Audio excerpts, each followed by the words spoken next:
On the news, EFCC widens CBS fraud probe, declares 2 new suspects wanted.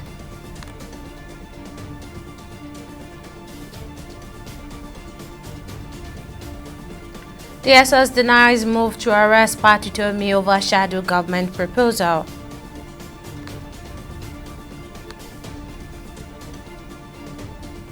And as Salah approaches, soaring wine prices leave traders worried over low patronage.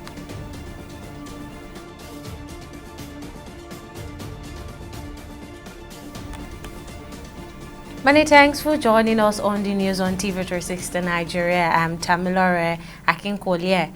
The Economic and Financial Crimes Commission, EFCC, has declared 2 more individuals wanted over their alleged involvement in a cryptocurrency fraud tied to the now defunct crypto bridge exchange CBEX.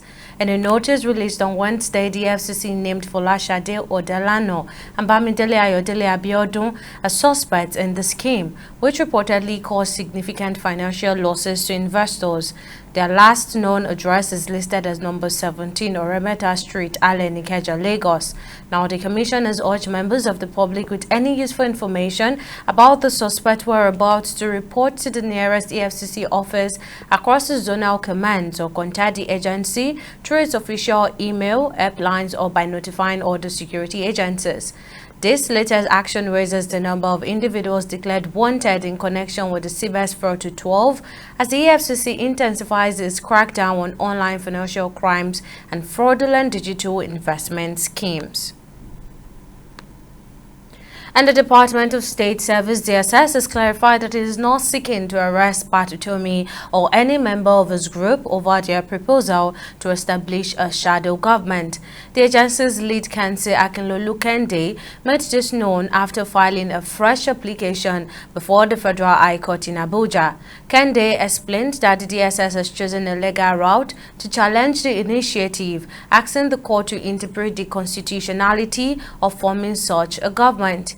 He emphasized that the DSS is committed to upholding the rule of law and is seeking an interlocutory injunction to restrain Utomi from making further public statements or organizing activities related to the shadow government pending the outcome of the case. According to Kende, despite the pending suit, Utomi has continued to make remarks and hold public engagement that could threaten national peace and unity. The DSS fears that the continued promotion of the shadow government could spark unrest, hence it moves to seek court intervention.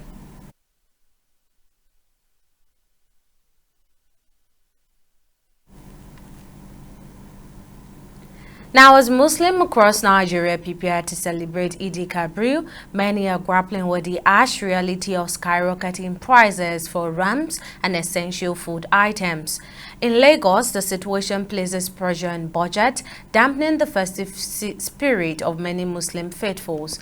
Now, our correspondent Okpeyemi Owosheni who went into town brings us the situation report. Behind me is what used to be the bustling Mangoro Ram market, but it's a different situation this year as both buyers and sellers lament about the increase in the price of rams. Eid-el-Kabir, also known as the Festival of Sacrifice, is one of Islam's most significant celebrations, commemorating Prophet Ibrahim's unwavering faith and willingness to sacrifice his son. Traditionally, Muslims mark the day by slaughtering animals, mostly rams, as a symbol of obedience to God. But with the general decline in financial conditions, observing the tradition comes at a much higher cost. The price of ram in this year is very expensive, more than the last year. The ram, what we are selling last year here, like 150 ram now is going to 250. When we are selling 300, it's going to 450, 500. Before you can buy this ram like 300 or 400, but like this our time around, it's 500, 600. It's too cost a lot. We too that we are buying it, we don't like to be buying it like this because the people that used to come and buy, they don't used to buy them sharply like the way we like. They suffer before we sell. We are talking about the bigger ones. That's where the issue is. The bigger rams, like there is one white there, that's big ram there. You can see, there's another one there, big ram. So our big ram starting from 500 upward. Sellers attribute the increase in the price of rams to currency devaluation and the closure of the border between Nigeria and next-door neighbor Niger Republic. Last month when we traveled, we heard that the border was closed. Niger border was closed because most of the Nigerians came to Nigeria and we buy from them too. So this leads to the increment of the prices. Example like Sefa, where they are taking to Niger to buy ram. 1,000 Sefa now is going to 2,700 naira per 1,000 of Sefa. So before we are getting 1,000, before it's 1,007, 1,006. Now it's crazy to 2,700 naira. Yes, the inflation of the current economy is actually costing a lot, but we just don't know what's happening or why is that bad. It's crazy. It's crazy. The cheapest ram they're actually showing us here, very small though, very small, it's about 270. And this is something before you get for about 90, 100, maybe even 80 if you're lucky on a good day. But the inflation and the prices right now, man, it's not funny. It's crazy, but you know, with the situation of the country, everything has gone up. Inflation in everything you're buying. The cost of ram this year is not the same with last year. It's more expensive this year than that of last year. The purchase of what we got last year was even better than what we're getting now, but we don't have a choice because Salah is around the corner. This is a basic thing that we ought to do. It's a similar situation in the food market as well, as everyday food items like rice, beans, gari, and even pepper have seen a sharp rise. So what here they take to buy pepper, not be like it before. Now when the pepper is too cost, as a layer they come. Even the people where they bring the market, nobody they like they carry motor they come they bring market. Person where them bring the market come, they hide in hand. People where they buy they suffer and tire. Sometimes you go fee buyer, what you buyer, your money no fee kwamba. You go just the suffer and the kwamba. Nothing when they inside this market. Before we used to sell bag of rice 50,000, 40,000, but now it has increased to 60,000. That is for the short grain. Then for the long grain, 80,000, 75 last. Yes. So what more? Beans, you know, beans matters. The cost differs. Olonyi beans, you see Olonyi beans, a custard. Okay, only beans, as we all know, custard is 7,000, 7,500. But before we used to sell it 5,000. So the cost of things is increasing day by day in this economy. So the economy is so bad. And for many more, regardless of the high cost of food items, the celebration must go on. Okpeyemi Owosheni, TV360 News, Lagos. And back to a top story on the proposal of a shadow government. Earlier on, I spoke with legal expert and political affairs analyst Liberus Oshoma, and I began by asking him that from a political standpoint, if the proposal of a shadow government is illegal or just merely unconstitutional in the political contest.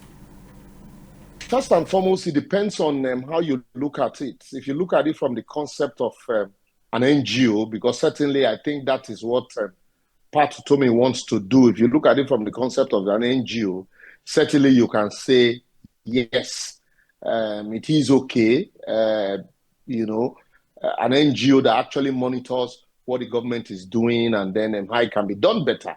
But outside the concept of an NGO, the name, then you now look at it from the name in itself. The name, a shadow government, would connote that it is a government, and it is a shadow or an opposition government. That's why let's start from a Corporate Affairs Commission. It is not every name that is registrable at the Corporate Affairs Commission. Any name that carries government, for example, the impression is that it has the imprimatur of government. And then there are some names also that might be misleading. A name like that also that has government, might be misleading. People would think truly that it is shadow government. And also, with the volatility in the society, the insecurity and the agitations, a name like that would also connote that people can now go, if you allow shadow government, people can now also say they want to form interim government, and you call it an NGO, interim government. So I think it's on that note that the DSS, now not charging, but has applied to courts to strike out that name or to stop, restrain Pat Utomi and co. from using such name on the ground that is actually misleading. So if you look at it from that point of view, then you can truly say that it is unconstitutional for an NGO to use such a name. Well, now, in practical terms, how might the establishment of a shadow government impact Nigeria's democratic process and governance structure? Ordinarily, under presidential system of government, shadow government is alien to presidential system of government. It is only known to parliamentary system of government. And for you to form a shadow government, you must have contested election and you form minority in the parliament. And that's when you can form a shadow government like an opposition government. And you can't, if you are not even a minority government, you can't form a shadow government. And so for a democratic presidential system of government like Nigeria, the name in itself, you can do the activities spelled out, in the object of the NGO. But the name in itself will connote that it has the imprimatur, like I said, of an opposition government, or that it is a government in the shadows that is, mirroring the government of the day, and also, telling Nigerians how it can be done better and then what they would have done if they were in government. But not being in government and being an NGO that wants to mirror government. An environmental expert in Nigeria urging decisive and coordinated effort to tackle the growing menace of plastic pollution, which poses a threat to marine life, ecosystems, and public health worldwide. In commemoration of this year's World Environment Day, major focus lies on ending plastic pollution, innovations in eco-friendly materials, improved waste management infrastructure, and a shift in consumers' habit. Now, our correspondent Comfort Samuel completes the story in this next report. Lagos, Nigeria's bustling mega city of over 20 million people, faces a growing plastic waste crisis. Every day, an estimated 50 to 60 million used water sachets litter the streets, a significant contributor to Nigeria's mounting plastic waste burden. According to the Lagos Waste Management Authority, the state produces between 13,000 and 15 metric tons of solid waste daily, equivalent to about 49 trailer loads that totals over 5.4 million metric tons every year. But only about 40% of this waste is actually collected and just 13% is recycled. The rest ends up in landfills, waterways, or is openly burned, worsening pollution, fueling floods, and endangering public health. Recognizing the urgent need for action, the Lagos State government announced a comprehensive ban on single-use plastics set to take effect from July 2025. Yes, the fact that they have chosen that theme of ending plastic pollution for the World Environment Day, which is a massive get-together. I mean, tens of millions, if not hundreds of millions of people all over the world. They do different things and they get together on this particular day. But the fact that they've chosen the theme about ending plastic pollution, about beating plastic pollution, is so important. It's so relevant because now all the information is out there that this plastic thing, it is causing a lot of problems and it's getting everywhere. Can you imagine that about 60, if not even 70% of the plastic that we use, it goes back into the oceans, it goes back into the lakes, it goes back into the land. Yeah. It doesn't get all recycled or reused at all. In response, environmentalists say the solution lies not just in policy but in breakthrough innovations that are changing how we produce, use, and dispose of plastics. Because it's a bit inconvenient, when we're relating to plastic, it's a bit inconvenient to carry your own bag to the supermarket, and it's a bit inconvenient. If I just don't have anywhere to put the plastic, then just throw it out of the window, or then just dump it somewhere. So the challenge Is our mind set? Education is essential for raising environmental awareness, empowering individuals to understand their impact on the planet, and inspiring action towards more sustainable practices. Experts urge the Lagos State government to step up its environmental sanitation efforts to meet the growing challenges of waste and pollution. It's so hard for people to believe it. I'm not sure this government has done something in terms of the cleanliness and the hygiene of Lagos. That's the truth. Lagos is smelling. I'm a Lagosian. I'm a proper Lagosian, proper Lagos indigene. I'm not what is called an Atonriwa. So I can speak, and I'm not an obediot. I'm a proper Lagos indigene. Now, Lagos, in terms of the hygiene, the environmental issue concerning Lagos, you have not really done well. And I think that the last 2 years, the government needs to look at it. Look at what Fashola administration did. Look at what Ambode administration did with respect to the environmental issues, waste management, and the rest of it. The battle against plastic pollution in Lagos and Nigeria is far from over, while policies like the single-use plastic ban are steps in the right direction. Sustained efforts from all sectors of society are crucial. Comfort Samuel, TV360 News, Lagos. We're now going to short break, but still to come on news now. Trump bans citizens of 12 countries from entering the United States. Stay with us for more details.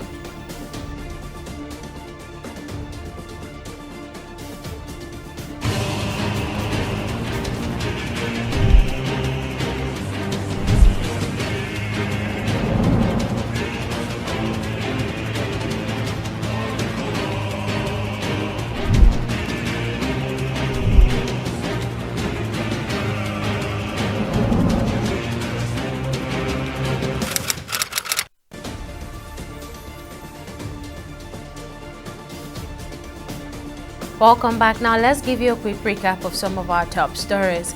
The Economic and Financial Crimes Commission (EFCC) has declared 2 more individuals wanted over their alleged involvement in a cryptocurrency fraud tied to the now-defunct crypto bridge exchange CBEX. In a notice released on Wednesday, the EFCC named Folashade Odelano and Bamidele Ayodele Abiodun as suspects in the scheme, which reportedly caused significant financial losses to investors. We also told you that the Department of State Services (DSS) has clarified that it is not seeking to arrest Patutomi or any member of his group over the proposal to establish a shadow government. The agency's lead counsel Akinlolu Kende made this known after filing a fresh application before the Federal High Court in Abuja. Now, in case you missed any of the news bulletin or for more updates, you can catch us on Lime's World TV or AVO TV, or log on to our website on www.tv360nigeria.com. You can also follow us on our social media platforms on Twitter, Instagram, and YouTube at TV360 Nigeria, or download our mobile app on Google Play Store, Huawei App Gallery, and Apple Store. On Facebook, we are TV360 Online.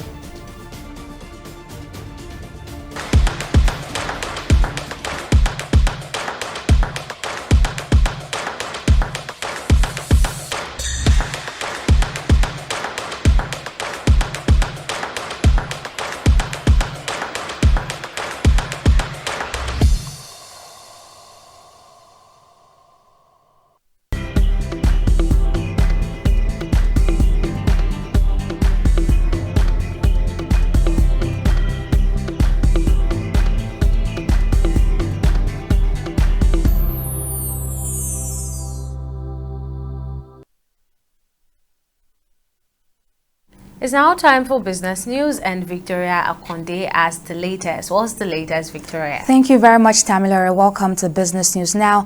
The Nigerian government has intensified its collaboration with the Japan International Cooperation Agency, JICA, to accelerate the rollout of $110 million emergency loan facility aimed at enhancing food security across Nigeria. This development was confirmed in a statement issued on Wednesday by the Federal Ministry of Finance and the Coordinating Ministry of the Economy following a high-level strategic meeting. The session brought together the Minister of Finance, Wale Edun, the Minister of Agriculture and Food Security, Abubakar Kyari, and senior representatives from JICA. According to the statement, both Nigerian ministers emphasized the critical need for a well-coordinated and timely implementation of the program to ensure maximum impact during the ongoing farming season. Right now, we'll go on a short break and be back with stock market updates. Stay with us.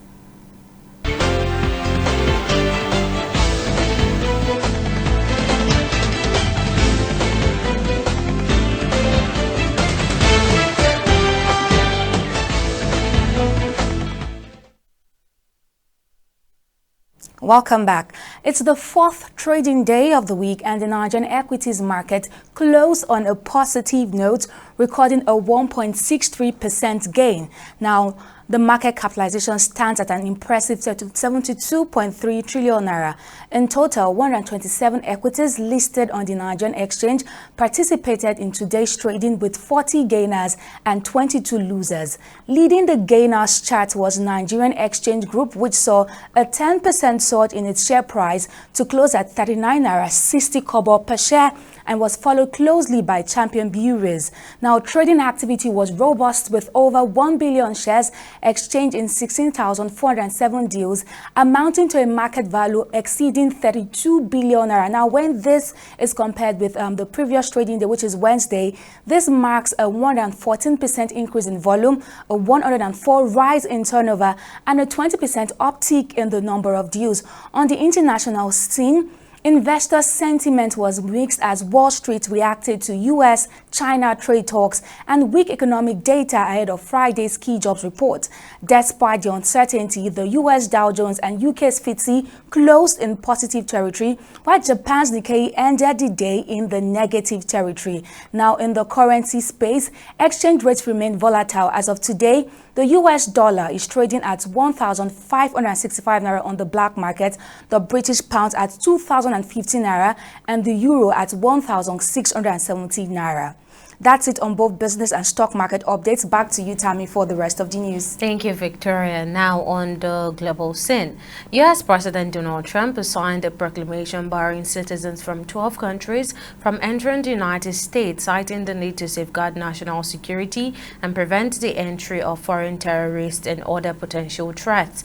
The directive marks a significant escalation in Trump's immigration enforcement agenda, launched earlier this year during the start of a second term. The broader crackdown was included the deportation of hundreds of Venezuelans to El Salvador over alleged gang affiliations, as well as new restrictions targeting foreign students, including the denial of new enrollment and removal of select individuals. The administration maintains that these measures are essential to protecting the homeland and upholding the integrity of U.S. immigration policies.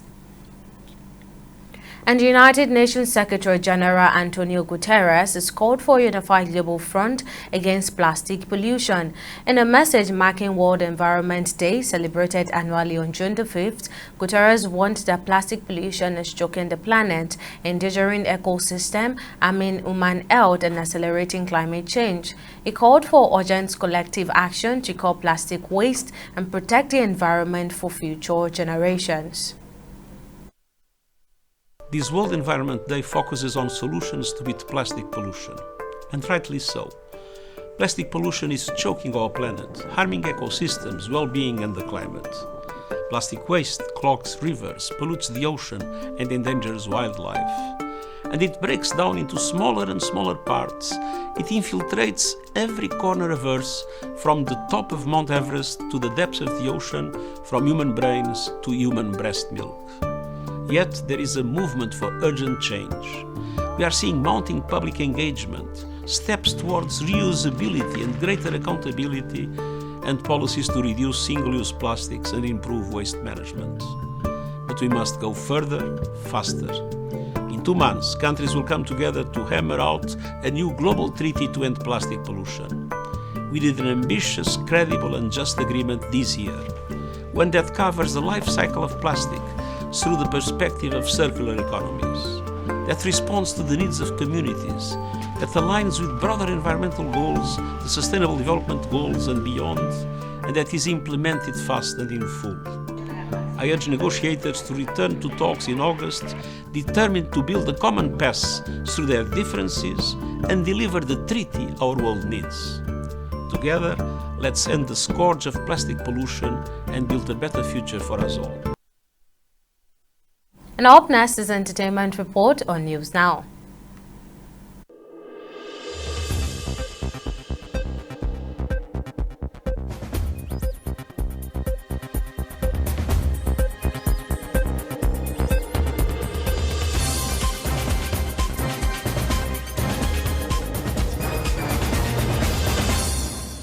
Veteran Nollywood actress Patience Ozokwo has revealed her plan to take legal action following a viral video accusing her of unlawfully acquiring land belonging to a widow.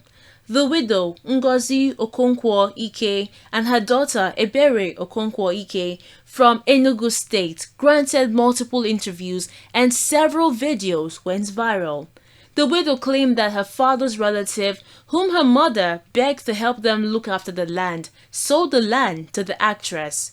In response to her Instagram post, Patience shared her side of the story and in the video brought forward the intermediary who handles the transaction.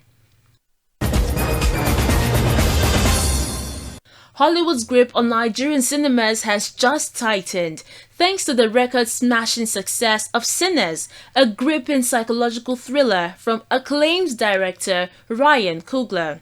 After just 6 weeks in theaters, the film has amassed an eye-watering 710 million naira at the Nigerian box office, according to the latest official report, becoming one of the highest-grossing international films in Nigerian cinema history. The movie storyline, a fusion of Southern Gothic atmosphere, psychological intensity, and horror fantasy, has proven to be a magnetic draw for Nigerian audiences. And that's your entertainment report on News Now. Joy Uchejim, TV360, Lagos.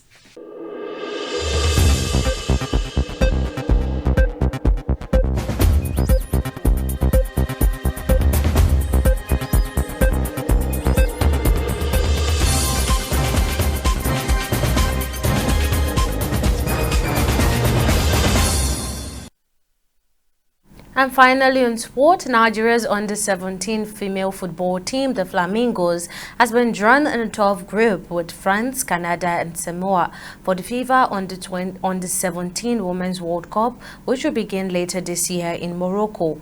The Flamingos earned their place in the tournament with a dominant qualification campaign, decisively defeating Algeria and South Africa during the CAF qualifiers, showcasing both quality and determination. And that wraps up our bulletin on News Now. Many thanks for watching. See you again next time.